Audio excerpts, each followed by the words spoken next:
Dubai, ये महंगी गाड़ियां, आसमान को छूती बिल्डिंग्स और इन बिल्डिंग्स के अंदर महंगी महंगी पार्टीज और दुबई के शेख जो अपनी लेविश लाइफस्टाइल के लिए जाने जाते हैं, इनके पास इतना पैसा है कि सिर्फ एक पार्टी के लिए ये लाखों दिरहम बस यूं ही उड़ा देते हैं। यकीनन आप सबने दुबई को हमेशा ऐसे ही चमकते हुए देखा होगा, लेकिन इस ग्लैमर के पीछे एक ऐसा काला सच है जिसे दुबई हमेशा छुपाता आया है। तो आइए आज की इस वीडियो में हम दुबई के उस डार्क साइड को जानने की कोशिश करते हैं जो आप नहीं जानते। दोस्तों, दुबई आज दुनिया की टॉप टूरिस्ट सिटी बनी हुई है। इसकी वजह यहाँ की बड़ी बड़ी buildings, world class hotels, lavish lifestyle, artificial islands और ऐसी कई चीजें दुबई में लोगों को अपनी तरफ अट्रैक्ट करती हैं। 1979 तक दुबई के पास एक भी स्काईस्क्रैपर नहीं था, लेकिन आज की डेट में यहाँ पर 100 के करीब स्काईस्क्रैपर्स मौजूद हैं।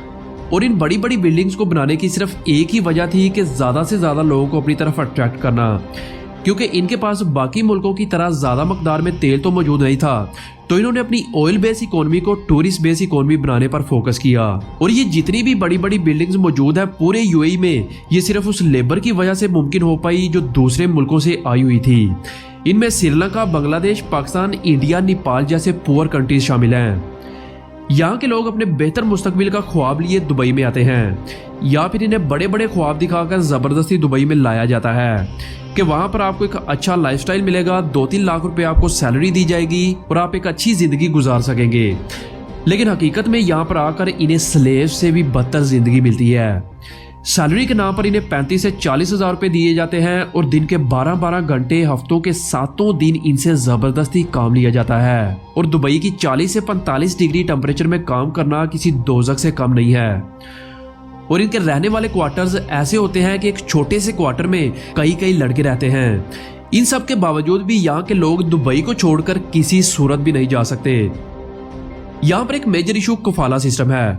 असल में एक कफाला सिस्टम में उस वर्कर का वीजा उस कंपनी के पास होता है जिसने उसको दुबई में बुलाया होता है, और इस वीजे की मदद से वो वर्कर की पूरी जिंदगी को कंट्रोल करते हैं। इनसे बदसलूकी की जाती है और तनख्वाह के नाम पर इन्हें चंद हजार रुपए इनके हाथ में दिए जाते हैं। वैसे तो यूएई की गवर्नमेंट ने इन मसाइल को हल करने के लिए कई इकदाम किए हैं, लेकिन अभी तक इन वर्कर्स को किसी भी किस्म का कोई रिलीफ नहीं दिया गया, और ये यूएई की एक डार्क साइड बनी हुई है। एक अंदाजे के मुताबिक यूएई की 70% पॉपुलेशन की एवरेज इनकम सिर्फ $300 के आसपास है, जो पाकिस्तानी 70 to 80,000 रुपए के दरमियान बनते हैं, जो दुबई जैसे महंगे शहर में सरवाइव करने के लिए बहुत कम है। और यूएई का सारा पैसा सिर्फ 30% लोगों के पास है, जो ऑब्वियसली यहाँ के शेख हैं। यानी कि यहाँ पर अमीर बहुत ज़्यादा अमीर है और गरीब जैसे कि वर्कर्स, इन्हें $300 में दुबई में सरवाइव भी करना है और अपनी कंट्री में अपनी फैमिली को सपोर्ट भी करना है। और इसीलिए तो आपको यहाँ के टूरिस्ट प्लेसेस या शॉपिंग मॉल्स में या तो शेख नजर आएंगे या फिर दूसरे मुल्कों से आए हुए टूरिस्ट। इन सब के अलावा यूएई अपने स्ट्रिक्ट रूल्स के लिए भी जाना जाता है। इस छोटी सी कंट्री में इतने रूल्स लगाए गए हैं कि एक छोटी सी गलती भी आपको कई हजार दिरहम का फाइन पे करवा सकती है। जैसे कि अगर आपने गलती से भी किसी लड़की को टच या फिर किस कर दिया तो आपको लाखों दिरहम फाइन के साथ साथ कई साल की जेल और यहाँ तक कि आपको यूएई से हमेशा के लिए डिपोर्ट भी किया जा सकता है। लेकिन आपको बताते चले कि ये सारे के सारे रूल्स सिर्फ गरीब और वर्कर्स के लिए हैं। अमीरों और शेखों के लिए कोई भी रूल दुबई में एग्जिस्ट नहीं करता। दोस्तों, आप पूरे यूएई में किसी भी सुपरमार्केट से शराब की बोतल नहीं खरीद सकते, क्योंकि शराब बेचना और खरीदना दुबई में इलीगल है। तो वहीं आप यहाँ के किसी भी लग्जरी होटल में चले जाएं, आपके एक ऑर्डर पर कई $1000 मालियत की शराब की बोतलें आपके आगे पेश की जाएंगी। यहाँ के रईस लोग 5 स्टार 7 स्टार होटल्स में महंगी महंगी पार्टीज करते हैं, फिर चाहे यहाँ का फेमस बेली डांस हो या फिर लेडीज नाइट्स, शेख लाखों डॉलर इन महंगी पार्टीज पर खर्च करते हैं। असल में ये पूरा दुबई 3 हिस्सों में डिवाइडेड है और हर हिस्सा दूसरे से टोटली मुख्तलिफ है। पहला यहाँ के लोकल्स जो कि अमाराती शेख हैं, जिनके पास पैसों की कोई भी कमी नहीं है। ये महंगी महंगी गाड़ियाँ, पालतू महंगे जानवर, यहाँ तक के गैर मुल्की जानवर यूएई में बैन होने के बावजूद भी शेखों के पास लाखों डॉलर के तो सिर्फ ये जानवर मौजूद हैं। इसके बाद दूसरा हिस्सा यहाँ के गैर मुल्की सीईओज, बैंक मैनेजर और बड़ी बड़ी कंपनियों के मालिक हैं, जो 5 स्टार होटल्स में मीटिंग्स और डिनर करते हैं। और तीसरा हिस्सा यहाँ पर मौजूद गैर मुल्की गरीब वर्कर्स हैं, जिसके बारे में कोई भी बात नहीं करना चाहता। दुबई में वर्कर्स को अक्सर अपनी हेल्थ की देखभाल के लिए लिमिटेड एक्सेस हासिल होती है और वो अपने मेडिकल ट्रीटमेंट के अखराजात को भी अफोर्ड नहीं कर सकते।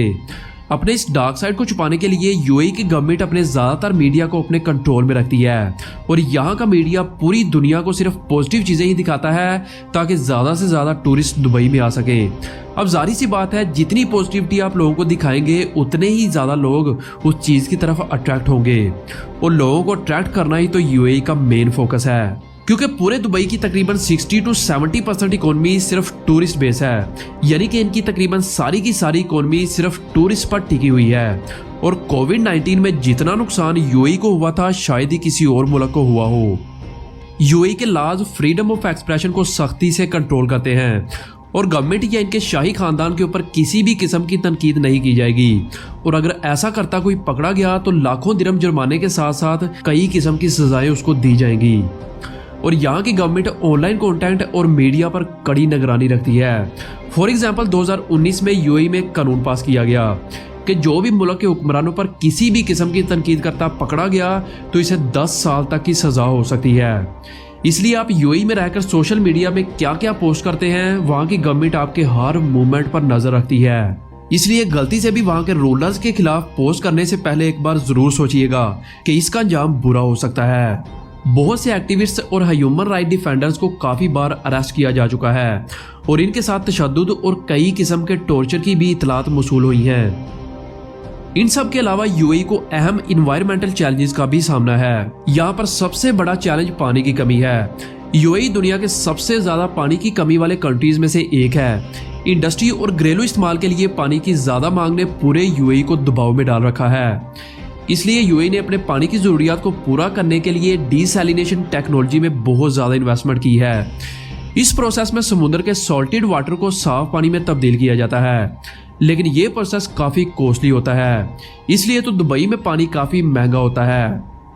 यही नहीं, पिछले चंद सालों में पूरे यूएई ने तेजी से तरक्की की है, जिसकी वजह से कंस्ट्रक्शन और ट्रांसपोर्टेशन की वजह से एयर पोल्यूशन काफी हद तक बढ़ चुकी है। गर्म और खुश्क क्लाइमेट के साथ यूएई के कई हिस्सों, खासतौर पर सिटीज में काफी हद तक पोल्यूशन पाई जाती है। दोस्तों, लास्ट में आपको बताते हैं दुबई के ऐसे फैक्ट्स जो शायद आप ना जानते हो। दुबई में 200 से ज्यादा अलग अलग मुल्कों की नेशनैलिटीज वाले लोग रहते हैं और दुनिया में वह दुबई ही एक ऐसा सिटी है जिसकी पुलिस फोर्स आम गाड़ियों से नहीं बल्कि लैम्बोर्गिनी, फरारी जैसी महंगी गाड़ियों से घूमती है। दुबई में दुबई मॉल दुनिया का सबसे बड़ा शॉपिंग मॉल है, जिसमें 1200 से ज्यादा स्टोर्स और 200 से ज्यादा रेस्टोरेंट्स मौजूद हैं। यही नहीं, यूएई एक कल्चरल कंट्री है और यहाँ पर बहुत से ट्रेडिशनल फेस्टिवल्स भी मनाए जाते हैं, जैसे कि ऊंटों की रेस, फाल्कनरी और ट्रेडिशनल डांस परफॉर्मेंस शामिल है। तो दोस्तों, बस आज की वीडियो में इतना ही। उम्मीद है आपको वीडियो पसंद आई होगी। अपना बहुत सारा ख्याल रखिएगा। अल्लाह हाफिज।